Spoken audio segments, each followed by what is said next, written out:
presentation, you mean? Yeah, we can. Presentation, Okay, yeah, sure. So we have 2 curriculum and instruction workshop presentations tonight. They're actually on the same presentation. I sent it to the board, so John, you should have that in front of you. We'll start with Allie Stevens, who is going to talk about our proposed curriculum cycle that we will be using next school year. Good evening to... Can you hear me now? Good There we evening. go. Okay. It's a pleasure to be here. Thank you very much. So if we start to take a look back at how we did this past school year and then what our plan is moving forward in the next school year, one of our big projects that we have been working on throughout the school year was the comprehensive plan. That's a state-mandated district improvement process, data-based, that's very structured by the state. So we've done a lot of work with a stakeholder group, a steering committee, who is comprised of community members, business members, teachers, administrators, lots of different stakeholders who've all given a lot of input into our district mission and vision, which we have developed this school year. You will see it on the next slide, actually. But we have come out of the school year with a district mission aligned with vision statements, which will guide our work over the next several years. But as we think to next year, we will be meeting with subcommittees in the areas of professional development, induction, student service, and special education to begin to develop action plans around our district goals and around our vision statements. We'll also be meeting with our steering committee one last time next school year to communicate our building goals and our district goals as part of our comprehensive planning process. We will also provide the board with an update on our district and building goals, which we hope to have finalized which we will have finalized at our July retreat. We don't hope, we will. And then we also have to put the comprehensive plan on for a 28-day public review. So in June, that process will begin, and in September, the board will approve that, and then it will be submitted to the state sometime in the fall before November. So June of next school year. correct, June of 2018. Because So, it's yes, year. not right now, June of 2018. Thank you. So these, on the left is our mission statement that was developed by that team throughout this school year. They put a lot of time and effort into analyzing data that was collected from our teachers and our community members.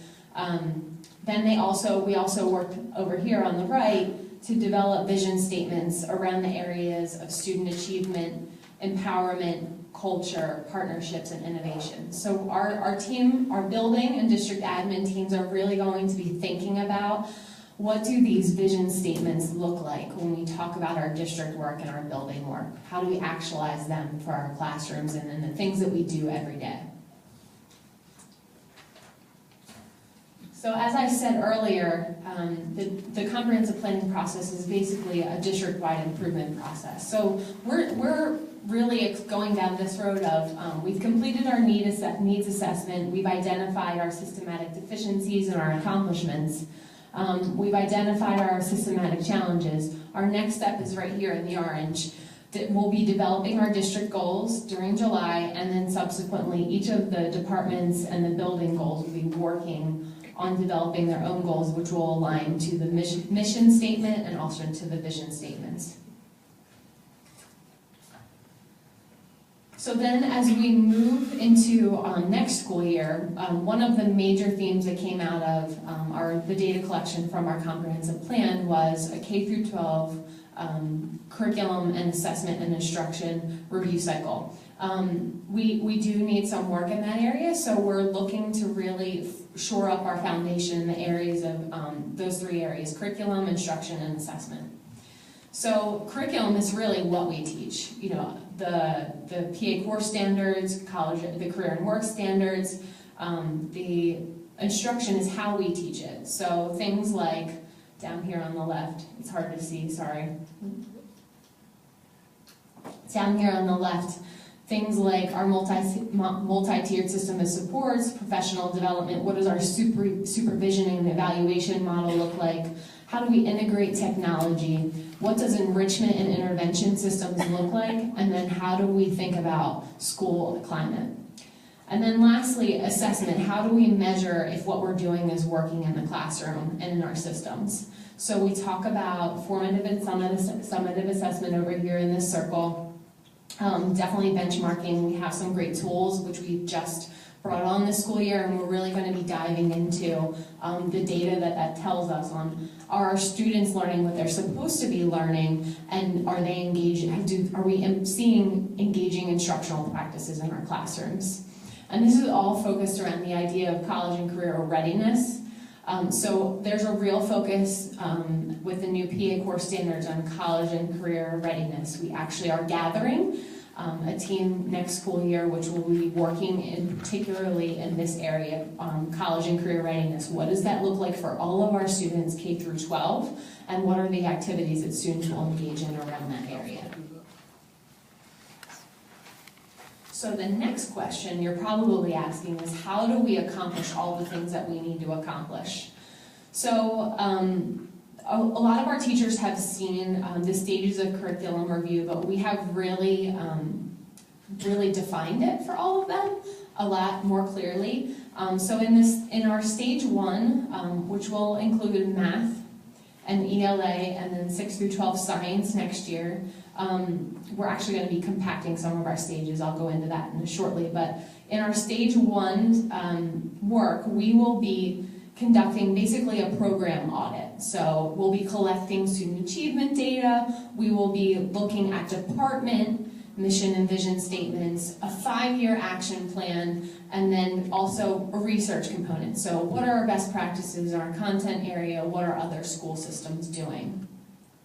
We also plan to bring, one second. I just want to say we plan to bring that back to the school board also with a presentation to all of you after, for all of our folks, K through 12 departments that are finished with their stage 1 work. Can we hold the questions until we're done? I appreciate that. In stage 2, this is where the real work actually begins. So our K through 12 departments will be working on curriculum maps that are aligned to the PA core standards and the other standard areas. They will be working on evaluating resources. Are they aligned to the standards that we need to be teaching? So those are the things that we're going to be doing in our stage 2 work. We'll also be looking at our assessments. Are they common across grade levels? Are they common across courses? And are our assessments aligned to what we need to be teaching also? In our stage 2 work, that's where we will provide compensation to some of our teachers that will be writing curriculum maps, because that's a very time-intensive process. In stage 3, our K through 12 departments will be looking at implementing the resources that they've adopted, and we will look to provide professional development around those engaging instructional practices K through 12. So in the stage 4, we look to basically, how are we doing? Are we teaching what we need to be teaching? Is it working? How do we know if it's working? If it's not working, what do we do? So it's really a review of how are kids doing in our classrooms. Are we making sure we're sharing best practices, and we're really taking a deep look at what's going on in our classrooms. That's continuously happening, but very much for those K through 12 departments who are in stage 4 work. And then the last slide, the last stage is stage 5 monitoring. So at the end of, this is kind of the summary stage where we come together and we report out how did we do, take a look back on our 5-year action plan, how did we do over the past 5 years, did we meet our goals, are our students achieving, and where do we go in the next 5 years. So the stages here were developed with a collaborative team of teachers and administrators through our district liaison committee. So they've done a really nice job giving us feedback and thinking about how we make this really happen in our classrooms and in our school district K through 12. So this is a very long-term view of how this work will get done with our different K through 12 departments over the next decade. Next year, we're really going to be focusing on ELA and math in stage 2 and 3. If you can remember, that is the stage where they'll be going through and making sure their curriculum maps are fully developed. They have a scope and sequence. They will have common assessments that will be aligned to standards. Science will be engaging in stage 1 and 2 work. We're going to put the heat on them a little bit and hopefully get them to a point where we could be looking at resources at the end of the year next year. They will also be working on an action plan over the next, to develop an action plan. They'll be working on a department mission and vision. They will be working on their curriculum maps, and hopefully they'll be evaluating resources by the end of the school year.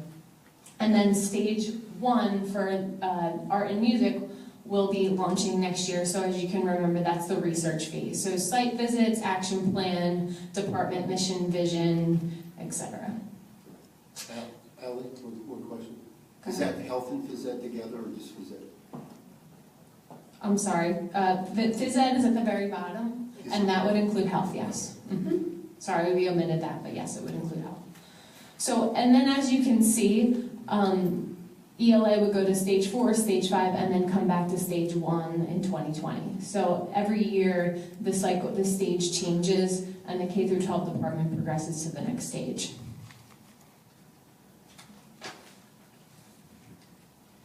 And then as we talk about curriculum compensation, obviously there is some cost for the work that our teachers need to put in order to develop well-created curriculum.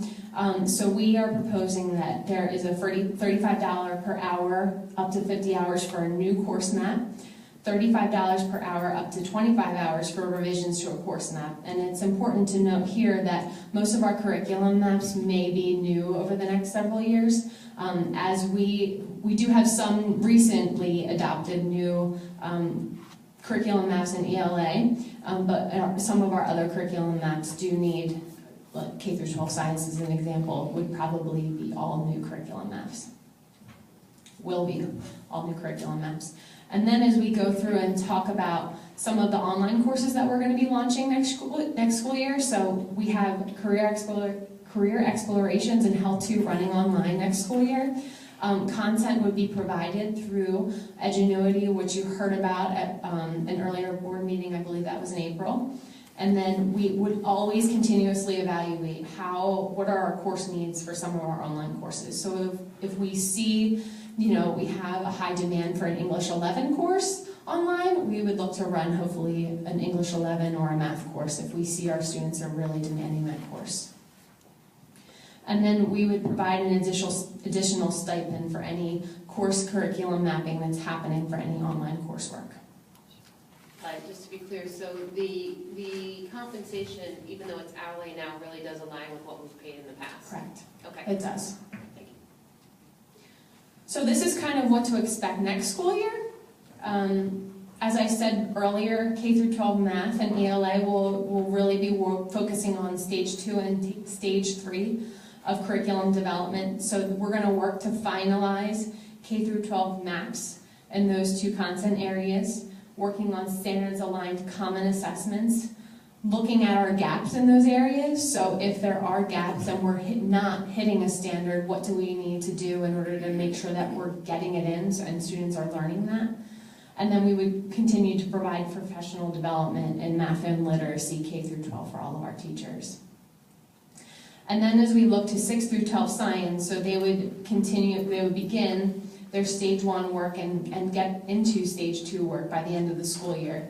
So they have a lot of work to do, but we're confident that they could accomplish it. So they will be working initially on a 5-year action plan, developing a mission and vision, researching best practices, conducting site visits, completing curriculum maps, evaluating resources, and then developing a plan for their own professional development. And then lastly, K through 12 music and art would be in stage 1, so some of that work that I just said, obviously developing that action plan, mission and vision, and then research on best practices in those areas. Okay, are there any questions before I turn it over? Did you have a question? Yeah. I'm going to ask for your question, I'll hand it over to the board, and then I'll come back to the audience. Student achievement data during the curriculum review, that'd be grades? No, it's more than grades actually. So grades are one thing, but when we talk about student achievement data, it would also include some of our benchmark data that we have. It would include Keystone PSSAs. It would include some of our post-secondary data that we have. It would include anything that you can imagine. SAT, ACT, AP, MAP is a system that we use to assess students. it would include all of that data. So it's grades and standardized test results? More than that. So it could also include attendance rates, it could also include graduation rate, it could include all of those things. Anyone from the board? Anyone else? Go for it. All right, so, I see you, Mike, I see you. thank you. With your Yeah, yellow does shirt. everybody see me? I see you. I was at the Y for the swim meet for a little bit volunteering. Okay, all right, so, we know we have some problems, and just like anything else, they don't develop right away, they develop over time. And I think one of the things that's nice about that chart that you're showing us is that we're putting in long-term plans to deal with these issues. Could you talk a little bit about the teachers' involvement and maybe the benefits of that by actually really getting those people involved in what we're trying to do here? I don't think so. I think the teachers want to be involved, and I mean, honestly, they've been asking me to be, how can I be more involved in this process? And I think that that's going to be an easy sell for them to get involved. We are going to be providing a lot of professional development time next school year to do this work. So I think it's going to be easy to involve teachers in a more strategic way. And I would say to you that, so we have, it's called the District Liaison Committee, Yep. which is comprised of teachers throughout the district. And this has been one of our focus areas so that we could come up with a plan that both administration and teachers like together. Because you can't do any curriculum work without the teachers. I mean, I wouldn't begin to tell you that I could write English curriculum because I'm not an English teacher. And I'm also not implementing the curriculum. And so the teachers have to really write it and be an integral part of it, or it's not even worth doing it. For us to write it and say, here, do it, doesn't work at all. Yeah, and you see that it doesn't matter what sort of industry it is, if I'm rolling out something and I don't run it by everybody else, if I get everybody's buy-in, everybody's going to work harder with it, everybody's going to put more effort into it, and I think the teachers are very willing and excited to get into things like this, so the more opportunities we give to them, I think just benefits us all as a whole. Yes, totally agree. Does anyone else have any initial questions? I want to keep this moving because the two folks that are online here, they have commitments coming up too, so we want to keep moving if we can. This particular one, are you going to be around for while you're taking off? I'm going to stay. You're going to stay? So Yes. if there's any questions afterwards, after we do some... Definitely can. Okay. Surely can. Is that okay with everybody? All right, good. All right, Dr. McGloin, next one. Yeah, I don't normally ever get up. I'm actually going to get up because I don't want to make Lori stand over there by herself. But Lori and I are going to talk about math acceleration.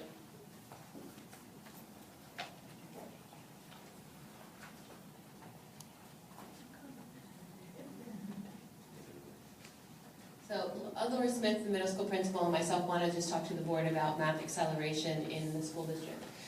Since, I would say we both arrived, we've had a lot of conversations in the district about the need to accelerate some of our students mathematically, K-12, not just in one specific pocket, but K-12. And so we've done a lot of pre-work for this to prepare ourselves to be able to be at the point that we're at today, and I'm pretty excited that we're where we are. So from a perspective of math acceleration, what we will be doing next school year, not this year, but what we'll be doing next school year, is our learning support, you can see up top, they either get our core, which is everyday math, EDM is everyday math, that is our K-5 mathematics program. This school year, if you recall, we put it into grades 3, 4, and 5. Next year, it'll go K-5 for the whole entire district. And so next year you'll see EDM, that's the core program. If we need to supplement EDM for special education students at elementary, we use Saxon Math as a supplemental program. In 6, 7, and 8, we do our core math, or we do Saxon, and it could be co-taught or a pullout. And then at the high school level, we do our normal courses, which is Algebra 1A and Algebra 1B. So it's 2 years of algebra, if you think of it that way, instead of 1-year course. But they're using the same curriculum materials as everybody else, they just get it over a 2-year span of time. And then numeric geometry and Algebra 2. And so that's what a learning support course would look like. In our just regular grade level regular education course, we use everyday math, K to 5. We use core math, which is CPM, in 6, 7, and 8. And we also have enhanced math in grade 6 and grade 7, which is a combination of 6 and 7, 7 and 8. And then we do core math or algebra 1 in 8th grade for just all of our students in the regular education population. And then when we get to the high school, the offerings are Algebra 1, or Algebra 1A and 1B for 9th grade. Our students that took Algebra 1 in 8th grade actually go into geometry when they get into 9th grade. So that sequence actually moves up a year for those students. And then in 10 we have numeric geometry, geometry, and Algebra 2. In 11 we have Algebra 3, statistics, and pre-calc, and these are optional for kids to decide what they want to take. And then in grade 12 we have calculus for our students. Our accelerated students that need more and some more enrichment, what we have in K1 and 2 is everyday math, and there is enrichment materials that go with them that will take them beyond the normal curriculum. When we get to grades 3, 4, and 5 next year, some of our students are actually accelerating a grade level, and so we have students in grade 3 that will be taking 4th grade everyday math. We have students in grade 4 that will be taking 5th grade. And then we have students in grade 5 that will actually be doing CPM math, which is our middle school 6th grade mathematics program. At the middle level, we have our 6th graders. We have a group of them, and Lori's going to talk about this in just a little bit, but taking enhanced math in 6th grade, our 7th grade math class. We have a cohort of students that will be in Algebra 1 in 7th grade. And then in 8th grade, we have a group of students that will be taking geometry honors or algebra 2 honors. So you can see we're accelerating the coursework for those students. And in 9, 10, 11, and 12, again, if you really look at the graph there, you'll see how we're just accelerating, in essence, a year. And so by the time we get to 12th grade, students that are on the accelerated track can take calculus, statistics, AP Calc, and AP Statistics, and they'll have that available to them. So you can see what we've done, hopefully, by this graph and this chart of what the actual accelerated track looks like for our students next year. So we have 2 different kinds of tracks. We have an enrichment track and an acceleration track. And enrichment for our students in elementary school happens in the classroom with the grade level teacher, and they differentiate to make that happen. To get some enrichment, what happens is you need 95% or greater on MAP. And so you're going to start to see how we're using some of the tools that we brought into the district. And MAP is one of those tools that's come into the district that's allowed us to pull some data to know where kids belong to be placed. And of course assessment, 95% or greater, and of course unit pre-assessment, I should say 80% or greater for EDM, again, everyday math. That tells us that we need to enrich those kids in the regular education classroom. The acceleration, that means that we're moving them up a grade level once we start in grade 3, if you think of it that way. That happens because we have a math score of 95% or greater. Everyday math course assessment for the preceding year at a 95% or greater. For the current year they're in, it's a 95% or greater, and their PSSAs have to have an advanced score. So that's our criteria that we use in the elementary level. Lori, I'm going to let you take over and start talking about middle.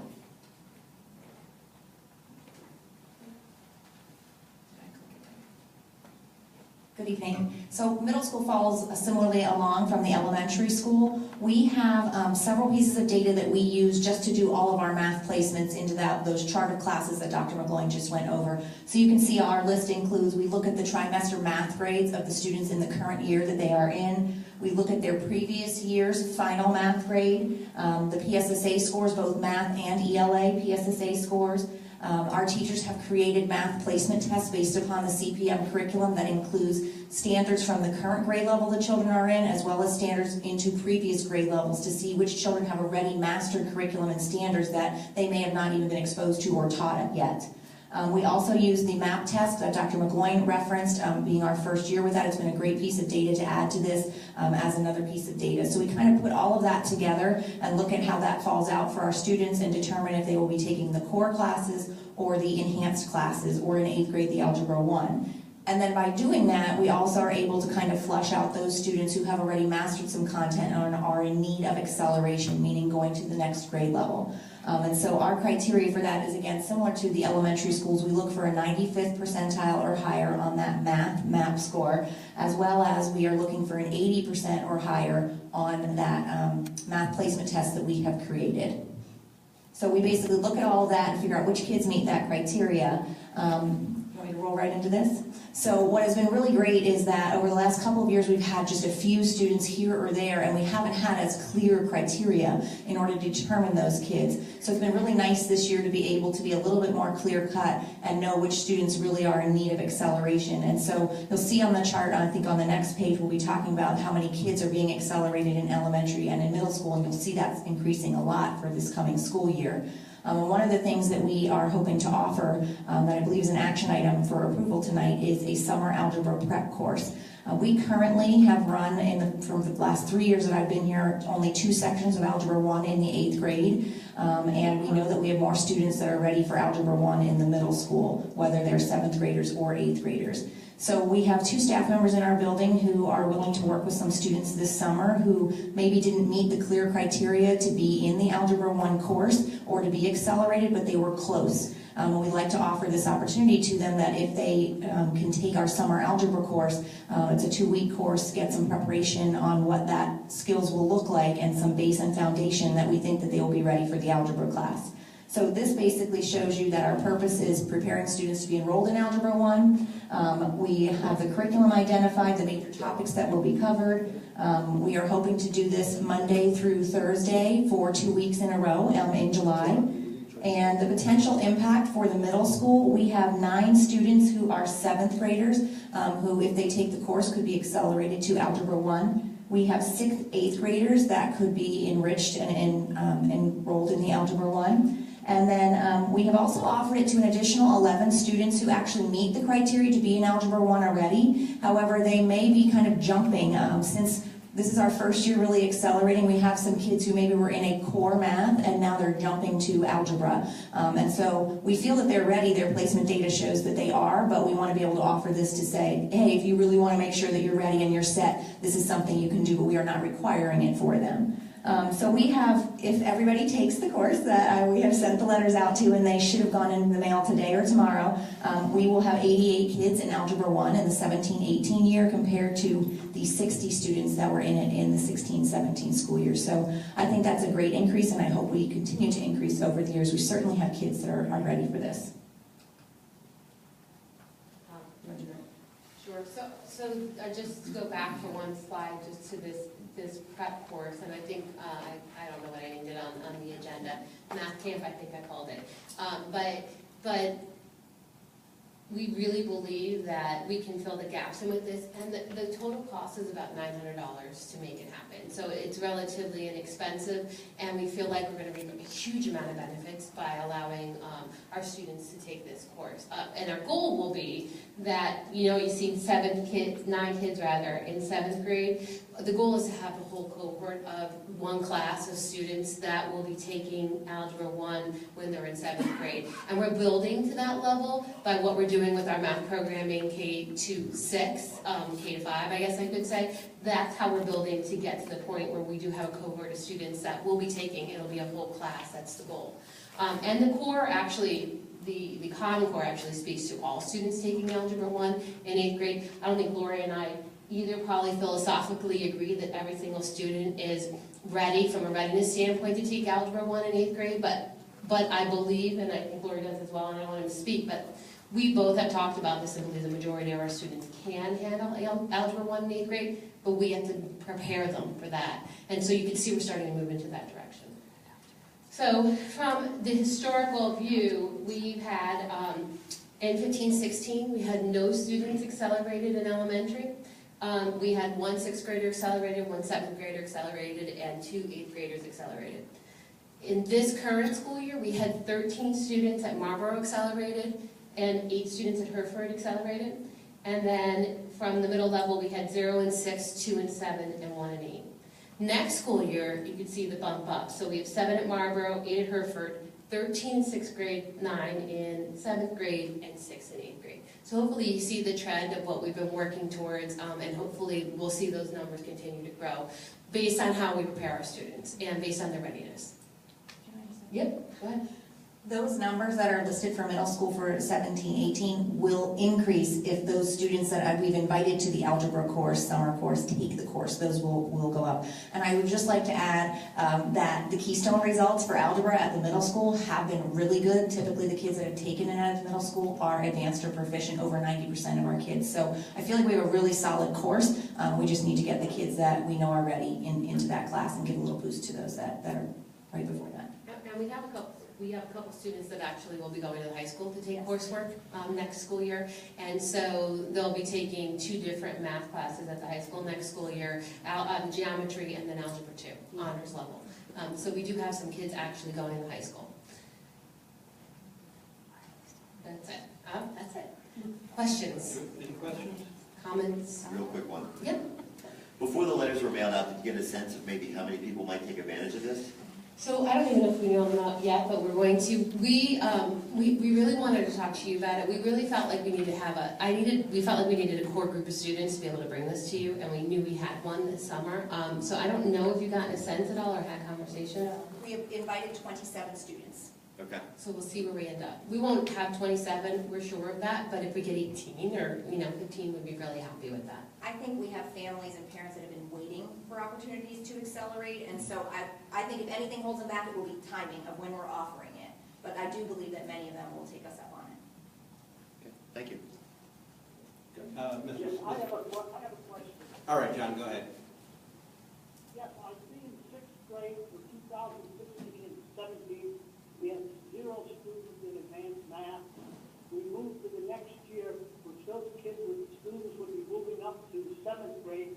How did we go from 0 to 9? What was instituted to create that favorable result? Good question, Dr. Ferris. I knew somebody was going to look at the lateral movement of kids.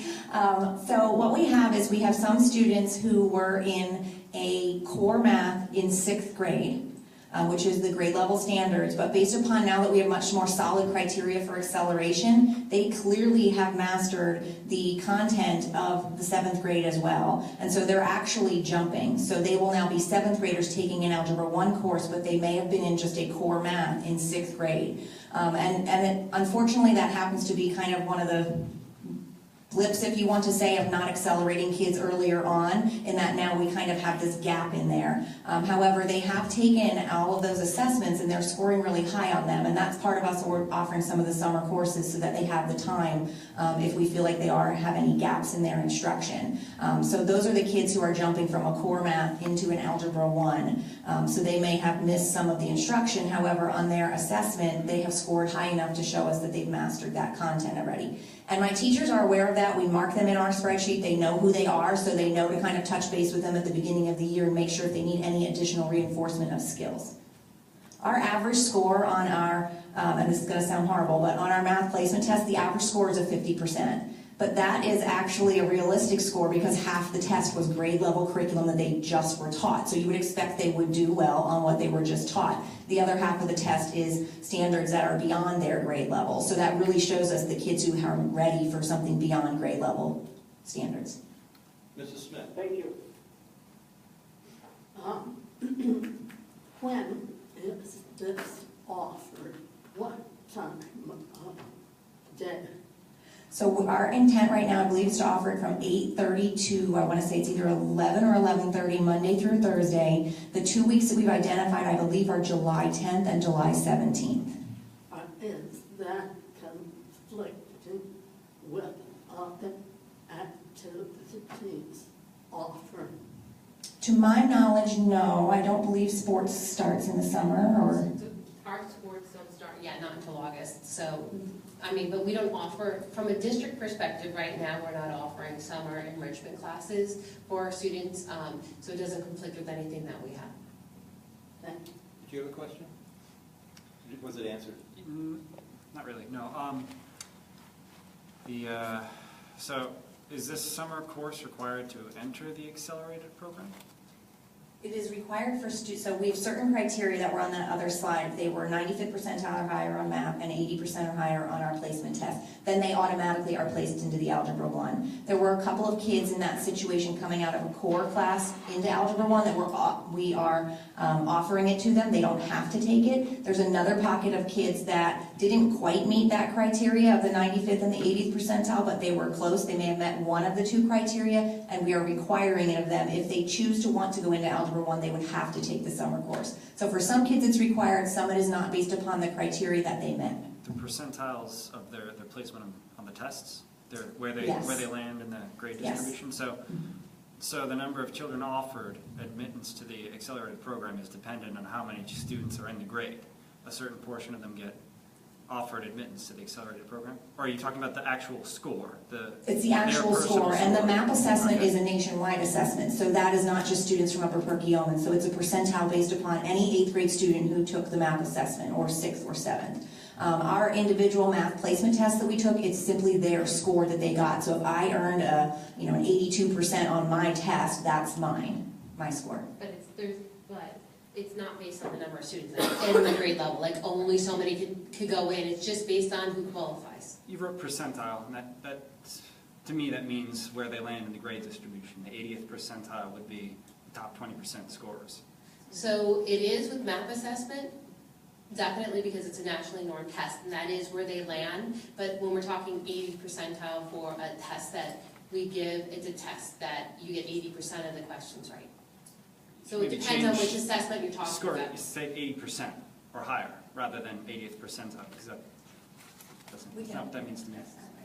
And just to be real clear, when we determine how many sections we're going to run of each class, it is not, we're only running 2 sections, so only 55, 60 kids get in, and that's where the cut is. We don't look at it that way. We firmly believe, and my teachers believe this as well, it is based upon the kids who meet the criteria, and if that drives out 3, 4, 5 sections, then that's how many we run. I would really like to get to the action items as quickly as we possibly can, and I know there's some public questions about it, agenda items, so you good with that? Okay. I don't remember your name. You had a question? Good evening. Kathy Davidson, Pittsburgh. I have a question on action item E regarding the athletic training services with St. Luke's. I have never seen this before on an agenda. Right. We had our own athletic trainer before. She was a staff individual, Sharon Shelko. Mhm. She has since retired, and we're going to give us an opportunity to go a different direction. Okay, so this is like a replacement Yes. of what she provided to the Yes, school. absolutely. Then I have a question on attachment C of that same item, the sports medicine service agreement. It's number 13 towards the back. It's like the second portion of the page 2, the second half of that. Team physicians from St. Luke shall conduct personal physicals 3 times annually at mutually agreed times, upon dates and times. Last week at the June 15th meeting, I think it was an action item V, was a motion to approve Dr. Matthew Gertzberger, Elaine Blue, Andrew Buck for physical examinations for the 2017-18 school year pending approval of the budget. Is that duplicate? No, it's different, they're different physicals. So there's sports physicals that St. Luke's will do. They do student physicals in the schools because we have mandated physicals at different years. We have to do physicals according to state law, and so they'll provide physicals in the school. They're 2 different services. Okay. So student athletes now can get their sports physicals through the school at no charge. Yes, as part of this. Is that new with this contract? It is new, yes. Why are we incurring that expense? We're not, it's just part of the agreement that we have with them. Sorry, I lost my- Okay, so these action items that are listed here will be voted upon tonight Yes. at the workshop meeting as as you said, this is an unusual circumstance Yeah. and not a normal occurrence. I'm trying to figure out what the difference is between, We try not to do business on workshop nights. Because there was so much left over from last week's meeting, I wouldn't say so much, but a few things. And also, we don't have a meeting in July, so we want to get as much cleaned up this month as we can, okay, moving forward so that we don't get ourselves caught. okay. So, Unfortunately, I was not able to make last week's meeting, so I was surprised to see all this business on tonight's agenda. yeah, you're absolutely right. But it's not uncommon for us to do this at this workshop meeting at this time of the year. It often happens this way. Okay, I'm wondering, was it advertised so that the public's aware that voting on these, any action items takes place So we tonight? advertise all of our workshop meetings as voting meetings. Oh, okay. Can I interrupt? I didn't see that, that's, Dr. Ferris, yeah, go ahead. Yes, I think if you go back to the board meeting the other evening, we made a statement at the beginning of the board meeting, because there were going to be action items taken, this workshop would be considered as a regular board meeting. Right. That was announced at the meeting. Right, it was, I forget your name again. Kathy. Was it? Kathy Davidson. Kathy. Kathy wasn't here at the meeting, so she didn't hear that, so she's questioning about the advertising. So, yeah, it was advertised, like Dr. Blaine said, we do advertise all our workshop meetings as possible voting meetings. okay. Action item H and I. Both of those action items start, motion to authorize district superintendent to submit plans and applications to the Upper Hanover Township, Pennsburg Borough, et cetera, et cetera. The district superintendent, meaning Dr. McGowan, Correct. is going to submit these documents. I would think it would be more as like a joint with the solicitor. The buck has to stop somewhere, and for the school district, that's the buck, is right here. So, Okay. yeah, she's going to be working with the other professionals. She's not going to do it alone. Well, that's how I'm interpreting So what it. happens is And I sign ultimately- most of those documents, and that's. Ultimately, it's her responsibility, so she's the one that gets named. Okay.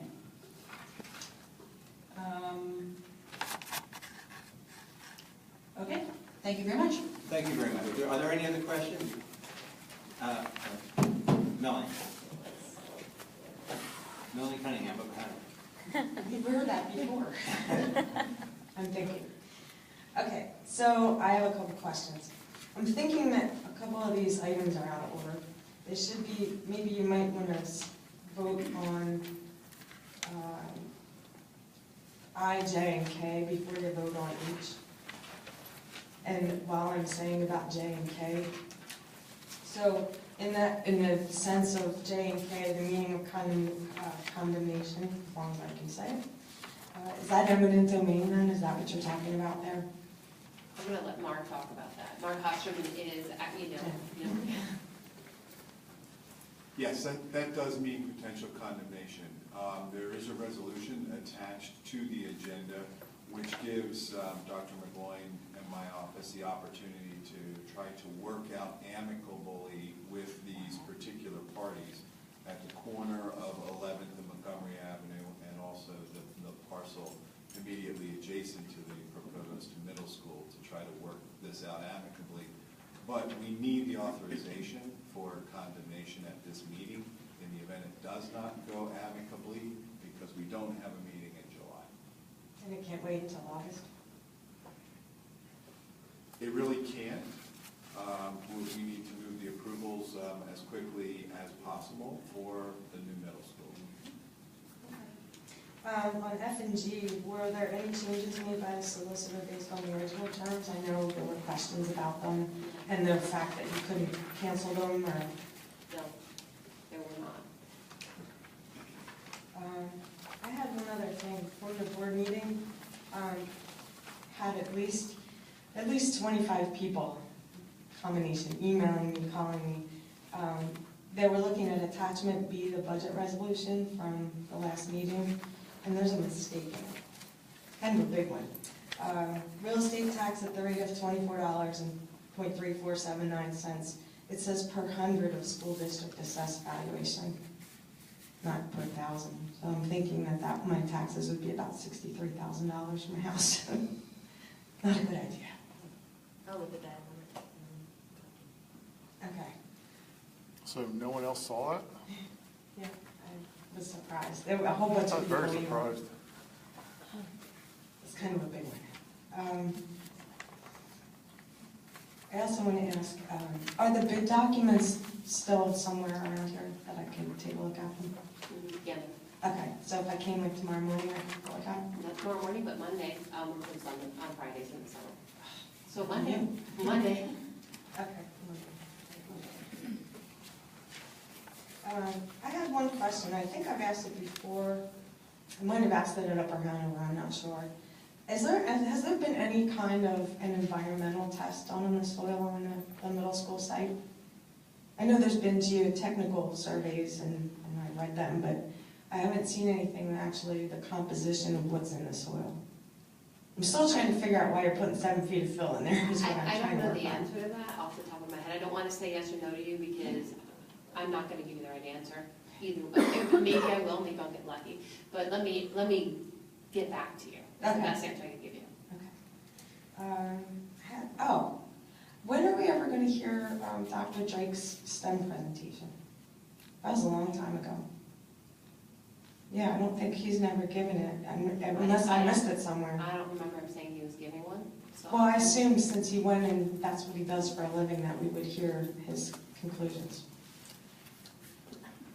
I don't know that there has been any talk about doing a presentation. I know, that's why I'm asking about it. Okay. So I'd like to there's hear nothing it. on the agenda for that, right, on the plan. I just wanted to hear what he had to say, because I went that day and then I couldn't go, so I didn't get to see it that day either. You still owe me that too. August? Okay. Holding me to that. Okay. I had just a couple minutes here, if you just give me a second. I was looking at the ACP. I'm not good at initials. ACP, okay.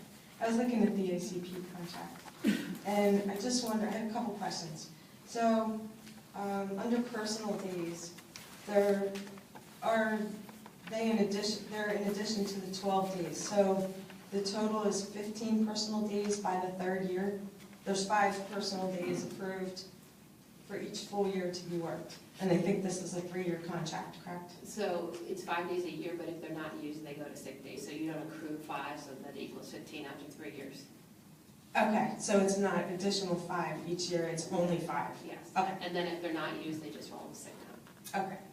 And so, as I'm reading this, so if they take if somebody's new, yeah, this is a good question, on vacation days. So it says for administrators hired after July 1st, 2017, vacation days are awarded at the beginning of each fiscal year, July 1st for that year. So what year is that? Is that 2017 or 2018?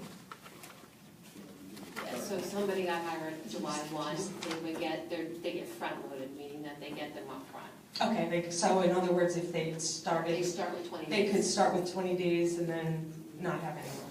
Yeah. Okay. Sorry, I take a lot of notes. Just a quick question. Superannuated, what does that mean? Ashley?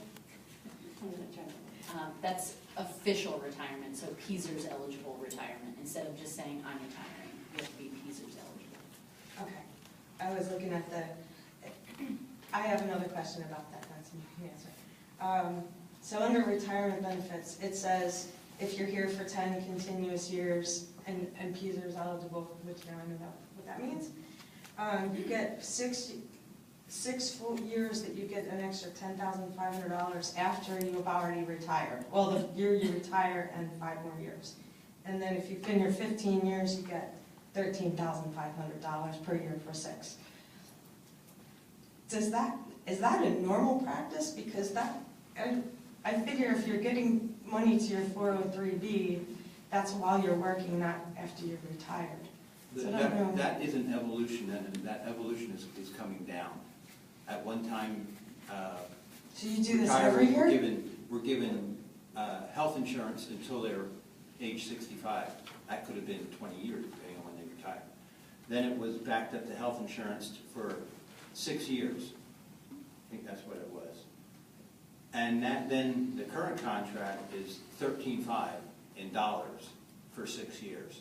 Now, the proposed contract that you're reading takes that $13.5 and gives it to the 15-year administrators, but it backs it down to $10.5 for if they didn't hit that 15-year mark, but they have at least 10.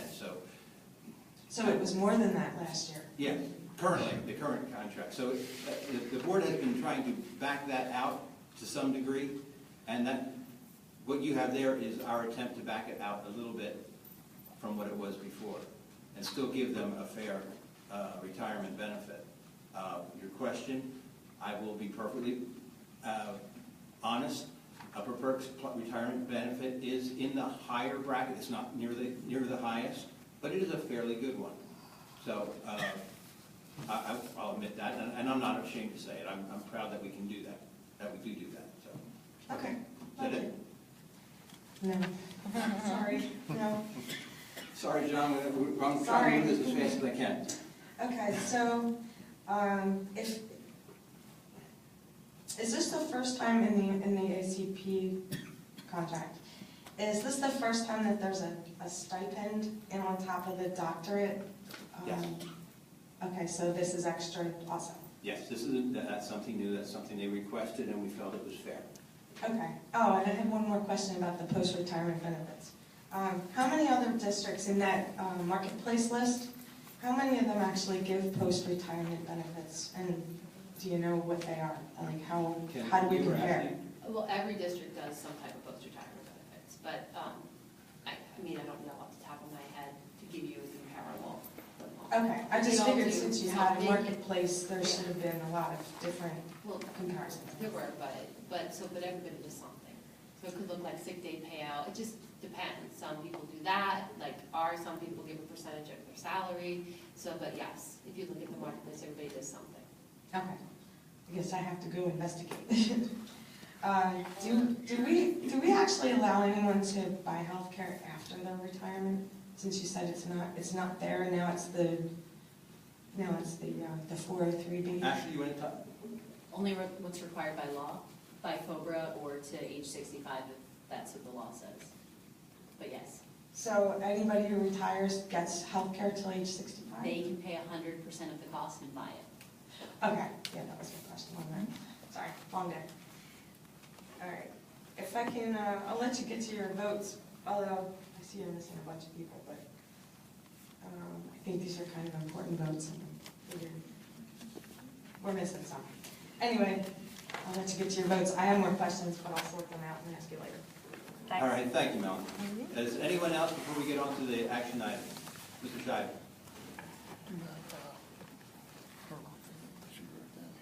Sorry, I was a little bit late. Bert Shive, Marlboro Township. Are there enough people to make a vote tonight? Yes, we have 6, we have 4. Okay. Thank you. If there are no others, we go on to the action items. I'll call for letter B first, which is the board minutes from last week's workshop, last month's workshop. I have a motion from Will and a second from Mike. All those in favor say aye. Aye. Aye. Hey, we got him on the phone, good. Action item A, professional staff for the math camp. That's why we had the presentations first. Can I have a motion to authorize payment for the math camp? Oh, we had one? John Warren with the first and Joan with the second. Any questions? All in favor say aye. Aye. Opposed? Aye. We got it.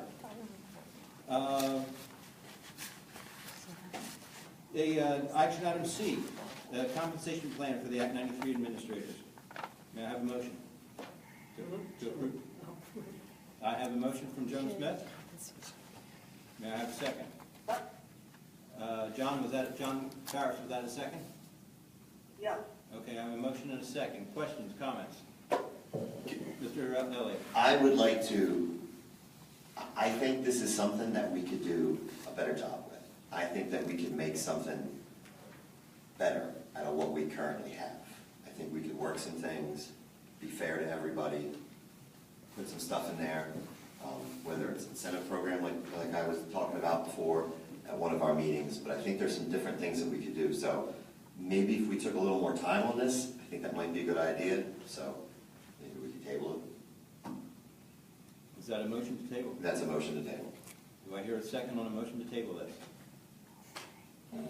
I do not hear a second, therefore that motion dies. Any other questions or comments about the Act 93 plan? I should be using the microphone. Yes. I will say I'm personally disappointed in it. I don't think it's good enough for them. I think I'm a little bit on the opposite side of you, Mike. Well, I'm not, we don't have a discussion, but I'd almost be willing to vote against it because it's not good enough in my view. But That's why I'm the ready to incentive go. program would be awesome. I'm ready to authorize it. I don't think it goes far enough to promote the hiring and retention of the best people. And I don't think it goes far enough to do that. And that's my only gripe about it. So, but I'm ready to vote for it. And just to clarify remarks, I think that's why an incentive program would be lights out awesome. Okay, fair enough. Any other comments? Hearing none. I'll go for a voice vote. All in favor, say aye. Aye. Aye. I'm voting. Okay. Aye. Any no votes, say no now. No. Okay, I think we have 5 yes and 1 no. Okay, so that motion passes. Thank you. No, I'll leave that on. Item D, motion to approve Dr. McGloin's year-end stipend in the amount of $5,000 per the agreement for her contract. Do I have a motion for that?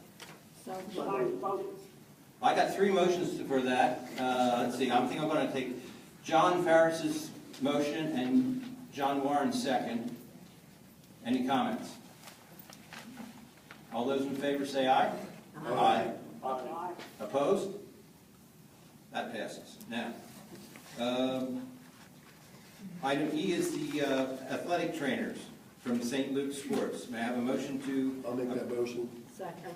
I have a motion and a second. Any questions about hiring the athletic training services from St. Luke's Sports?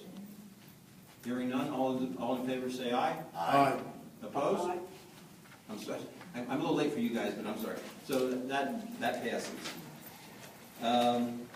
Item F is the lease agreement for HP Financial Services for the notebook laptops and Chromebooks. John Warren, was that you? Okay, a motion from Mr. Warren and a second from Mrs. Smith. Any questions? I just want to say something real quick. Sure. And a lot of times in the business agreements that we see, like, we talk about the right to trial. Like, a lot of this stuff does have to go to an arbitrator. We see that a lot in some of the stuff that I deal with in my field. So, while it is like, whoa, but you look at it, if it's kind of common practice, sort of. And then these were reviewed, right? Yes. Okay, that's what I thought I saw, just reviewed, just saying that. Any other comments? All those in favor say aye. Aye. Opposed? Aye. I gotta slow down. That passes, thank you. Item G, motion to approve the agreement with Borderlands Security for iBoss Core Platform. That is our, what do you call it, firewall, computer firewall system. May I have a motion? Mrs. Now, I got a motion from Mrs. Smith and a second from Dr. Farris. Any questions? All those in favor say aye. Aye. Whoop. Okay, never mind. Mr. Warren, you had a question. Dr. Lloyd, this is based on the presentation that Brian presented during the budget phase about basically the car stop once you get inside the school. That is right, yes, yes. Okay. All right. It's what keeps us from using Facebook inside the building, right? I don't know. I think it does more than that, but yeah. All right, any other questions about this? All those in favor say aye. Aye. Aye. Yes. Opposed? All right, thank you.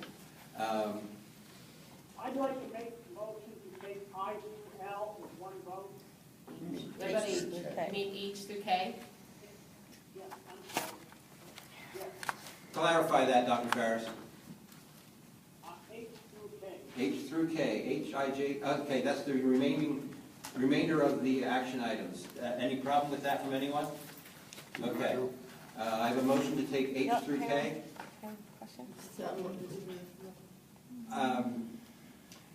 I'll take a quick question from you. Okay. Just very quick. Tim Cunningham, Upper Hanover Township. Yeah. I think this is way too important to vote on without all the members here. I don't think Okay. voting, All right. wait a minute, No. I'm a taxpayer, I can say what I want. No. I don't think it's fair that they're gonna vote over the phone unless you're gonna call each one of those now on their cell phone and ask them. They all had to their vote. opportunity. Okay, that's not the kind of question I was expecting to come from you. So we have H through K is on the agenda, is on the floor. Who seconded? I G. heard. No, it's G. No, it's not. H through. H. I have a motion from Dr. Ferris. Who seconded that? I'll second. Okay, Mr. Price seconded that. Are there any questions on any of these items? I do have one. Okay, Mr. Warren, go ahead. So what we're voting on is to allow the allow the board to approve the district, Dr. McGloin, to negotiate with these property owners. We, as the board, have the opportunity to approve the negotiated amount. We're just allowing her the opportunity to have that dialogue. Mr. Hosserman, go ahead. Yeah, we hired an appraiser last week. The appraiser is going to determine the amount. If the property owner is not satisfied with that amount, it will likely be a condemnation, at which time the property owner could challenge the amount of compensation. But we don't determine it, the appraiser does. Anything else, Mr. Warren? John Warren, are you still there? So, yeah, I'm still here. Okay. I'm just thinking for a second. Okay. So, if there's, I'll let someone else ask the question while I'm thinking. If there's another question. I just want to make a comment in that I hope that, I'm glad we're going to try to reach out and come to a amicable sort of agreement and try to take care and do the best we can by everybody when it comes to these sort of things. So. Now, my understanding is that this is not, we're not taking somebody's whole property. No, from isn't them. it just like a 6-inch square? We're taking, we need a 73 pocket square to feet. put a sign in. That's what I meant to say. I'm sorry, my bad. You have to have it for your school zone sake. Right. So the one is for a signpost, and the other one is to put sidewalks in. Sidewalks, we're adding to the existing sidewalks Right. So on the we're- Giasanti property at 11th and Montgomery. We're not, To make it to we're the not law. displacing anybody by any stretch. with this. No, and it wouldn't even be necessary if the proper alternate right-of-way had already been dedicated. Right. It wouldn't even be necessary, but it's not. It hasn't been dedicated, therefore we have to seek these easements. Right. Okay. Mr. Warren, did you come up with your question? No, I think that explanation answered. Okay, very good. I just had a quick question. I made a mistake by allowing that one, so I'm not gonna make that mistake again. Well, I just want to know if the money was already allocated into the expenses for the middle school. We'll talk, we'll answer that question. Yeah, I can talk I'll about call a vote. Okay, the vote was called for. All those in favor say aye. Aye. Opposed? Aye. Any opposed? Okay, so that takes us to the end of the meeting. Can I just make a comment before? Sure, I'll ask for some more. Now that the business part of this is over, if there's more questions about the discussion items, we could take them now. So the answer is It's a little to late now. that, the question about is it part of the budget? Yeah, it's assumed in part of the budget. Okay. Yes. Okay. We are at the end of our formal meeting. I know I pushed us through the presentations a little faster than I would like. If there's any questions, any more questions about any of that stuff, I'd be happy to take it right now. John Paris and John Warren, thank you for being online. You guys can go if you want, or you can hang on the line if you like. I'll hang on the line and we'll get a motion for adjournment. Okay. All right. I just wanted to, we had an agenda, I don't know if anybody looked at the agenda before, we had an agenda item to hire a student services special education director.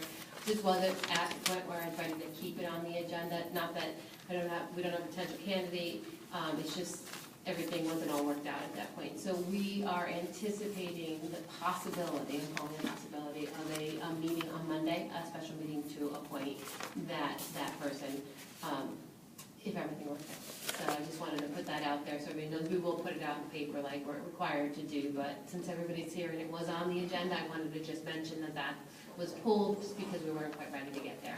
And so we're hoping to have the meeting on Monday. You have, Okay. go ahead.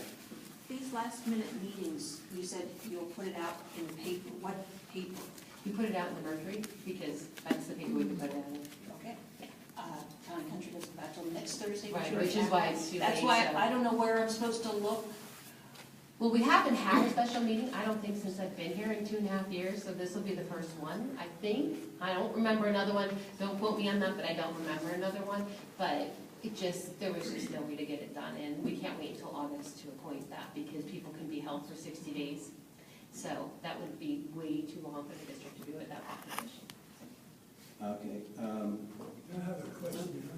Mr. Miller, now, wait a minute, I want to find your home phone number first, just so it's ready, just in case.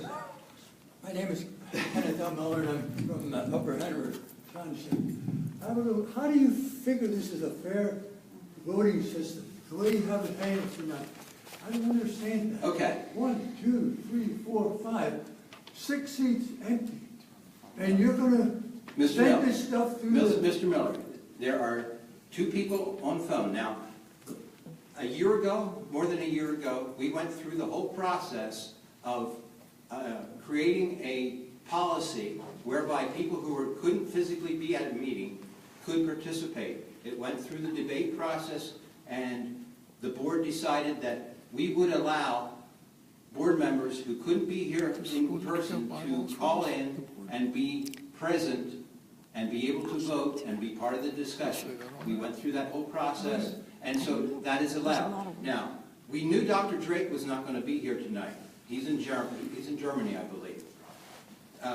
Rayanne and Kimberly, there was enough emails flying back and forth today that we all certainly expected them to be here, and I do not know why they're not here. That is their problem. We have a quorum. We have a legal quorum of a minimum of 5 board members, a majority. So we can conduct business. I will agree with you a little bit. It would be nicer if everybody was here so that we could have an in-person, upfront discussion, but that's not always possible. So the law allows us to have and conduct business with a minimum of 5 people. With the 2 people on the phone, we have 6. So we can conduct business. And there are times that if we weren't allowed to do that, nothing would get done.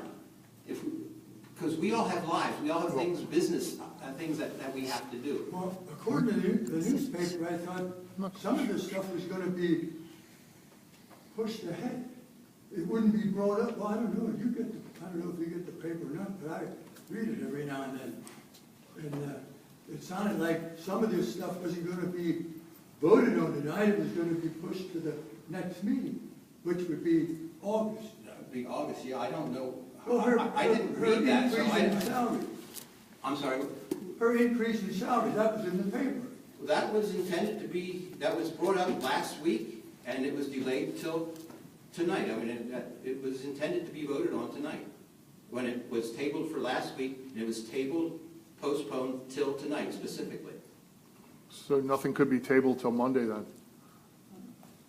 Nothing could be. What you just voted on, that couldn't have been tabled till Monday? Till your special meeting. I'm hoping that we have a meeting Monday, but I can't. We just said you're having a meeting No, Monday. I said if. A special everything- meeting on Monday. But what I said is if everything works out, and I have a person to bring forward on Monday, which I really hope it does, and I do, but I can't tell you 100% sitting here that that's the case, or else I would have had that name on the agenda tonight. So that is. What we're waiting on for the Monday meeting is the people who are not here to make sure we can try to have them here. So if we schedule that for Monday and they couldn't make it, it wouldn't make a difference anyway. Yeah, but well, you know, it's a different day.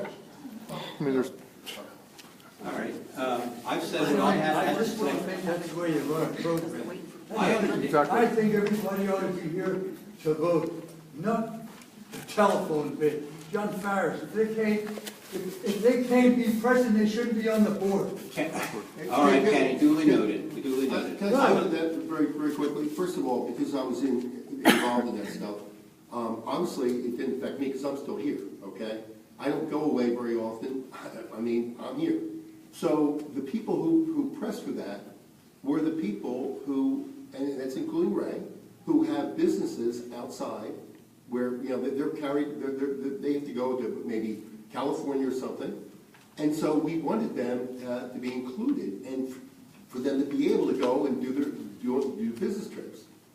So this was not something where it was cherry-picked to make it difficult for people to not be here. It was to accommodate people who have business lives. And if you look at the people who are not here, you picked on John Farris. He's been here all the time. He took one chance to go away, okay? There are people who have been used this quite a bit, and that's part of what they agreed upon. I was here before when he was on the phone. John, I would suggest. This isn't the first time this happened. Right, because people on the board decided that, and you're looking at us as we're here. So we vote along with those people who wanted to use that, who have business work that is different and it's outside. It doesn't affect me, okay? So I'm just saying that when you're saying this, you're kind of preaching to the wrong group. Kenny, I understand what you're saying, but we as the board have decided that this should be allowed. Well, you're a good example. You run a golf course. I'm just using that for you. Every Tuesday or every Thursday you have a group of seniors coming in. I'm just using that for an example. The seniors know they play on a Tuesday or a Thursday, so you don't arrange something on them 2 days. It's so simple. I go through this. I'm retired for 25 years, and if I want to go somewhere, I don't go if I have other commitments. Kenny, Dr. Farris tried his best. Meetings got changed. All right, John, go ahead. You guys, I still don't think it's right. I don't cover anybody's We're going to run a ship to run the ship smooth. And you don't... John, I'm sorry, John, you're breaking up and Kenny's talking over top of you. I'm going to ask for an adjournment. No. I have a motion to adjourn. Second. And a second. All those in favor say aye. Aye. Thank you. When is the next meeting? The next, August. and look, we're hoping to have a special meeting on Monday for one agenda item, to hire special ed. Hoping for that. We don't know if it's going to happen. August 10th is the next scheduled meeting. Sorry, John, I need that.